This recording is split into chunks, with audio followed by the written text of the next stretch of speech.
বন্ধুরা, আমরা তো মানুষ, অর্থাৎ আমাদের মান এবং হুঁশ দুটোই আছে।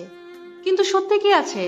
দেখুন তো এই বাচ্চাগুলোকে, এই 6টি বাচ্চাকে কোনো অমানুষ আর্ট এনজিওর সামনে রেখে চলে গেছে, যাদের মায়ের দুধ নিয়মিত প্রয়োজন। একটি বাচ্চার মুখ এবং সারা শরীর ম্যাগটে পরিপূর্ণ। তাদেরকে চিকিৎসা দেয়া হয়েছে, কিন্তু বিষয় সেটা নয়। যে রেখে গেল সে কিভাবে রেখে গেল?